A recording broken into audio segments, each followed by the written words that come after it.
I tell you, if these were silent, the stones would shout out.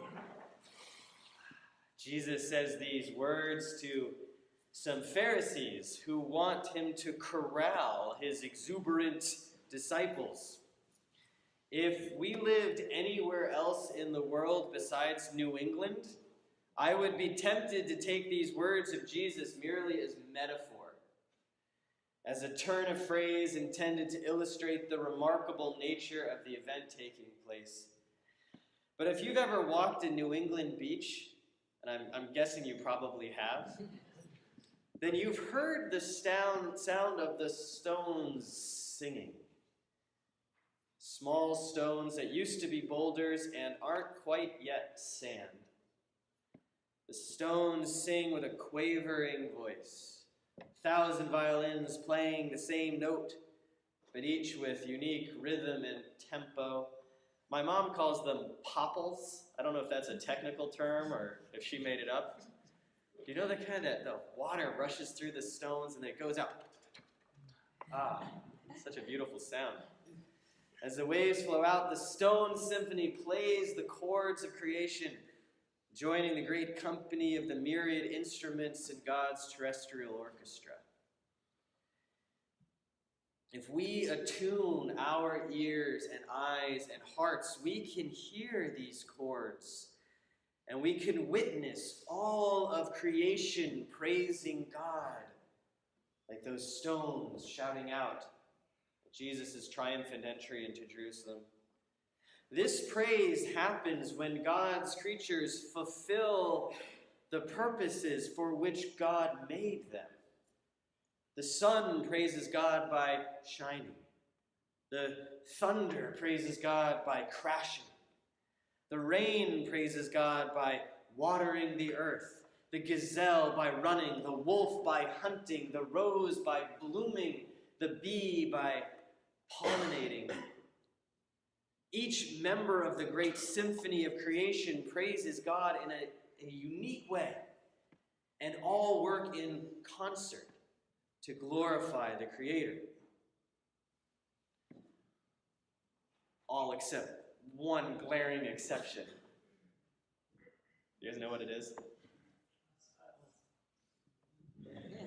We humans rarely join the symphony of creation. Down throughout history, we have slowly but surely forgotten how to read creation's score. Forgotten that we too have parts to fulfill in God's orchestra. If the sun praises God by shining and the rose by blooming, then what purpose do we humans fulfill that allows us to join the symphony of praise? We are able to join in praise to God when we remember that God created us to display one fundamental attribute: goodness. God created everything that is, Genesis tells us. And at the end of each creative session, God pronounced the new creation good. So at the fundamental level of our human nature is goodness, which is a reflection of God's delight in creation.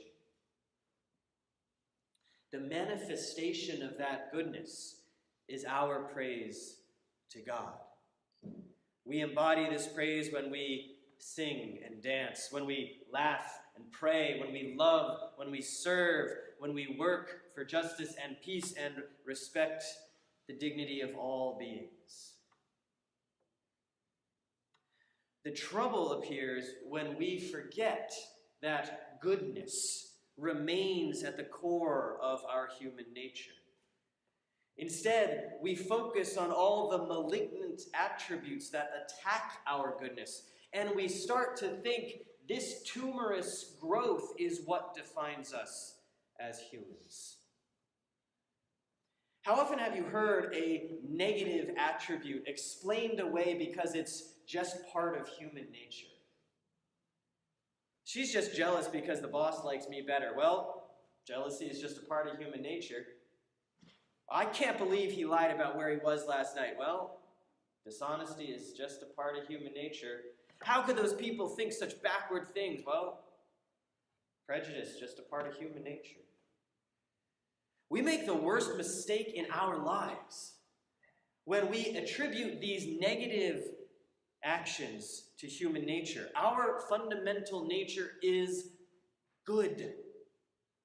And anything else is a distortion of the goodness by which God brought us into being.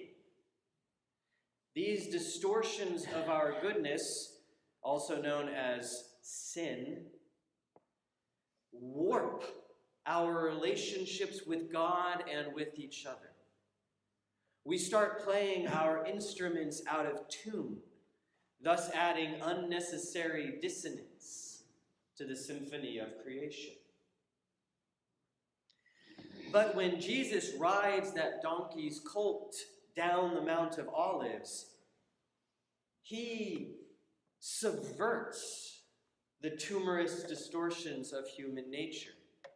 On his way to the cross, which is the epicenter of the distortion of the good, Jesus begins showing that goodness still exists despite the malignancy eroding the nature of humanity.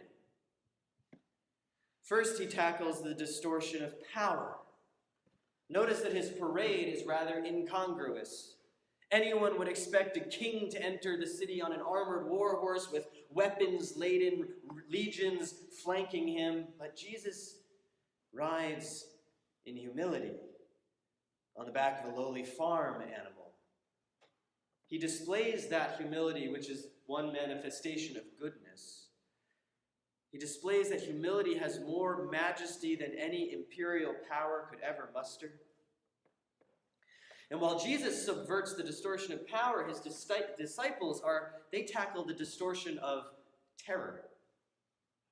While fear is sometimes a helpful emotion, terror is not simply really big fear. Terror is an extension of power, meant to control. But at this moment in the gospel, the disciples walk directly into the most dangerous situation in their lives, unabashedly praising God with joyful voices. Blessed is the King who comes in the name of the Lord. They display courage, another manifestation of goodness. And their courage subverts any attempt by the distortion of terror. The rest of the gospel plays out in much the same way. Jesus subverts the distortion of greed when he overturns the tables of the moneylenders in the temple. He subverts the distortion of fame when he tells his disciples that he is among them as one who serves. He subverts the distortion of revenge when he stops the retaliation during his arrest and heals the slave's ear.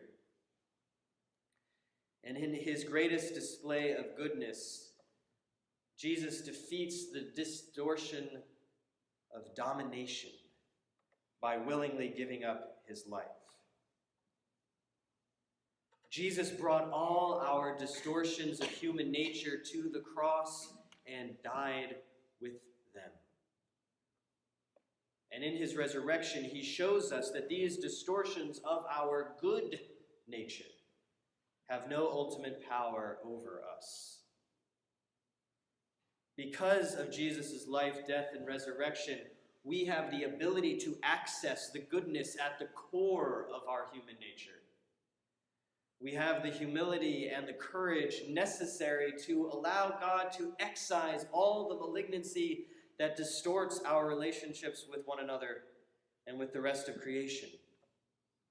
We have ears to hear the symphony of praise playing all around us. And we have the music within us to add our own harmonies to creation's orchestra.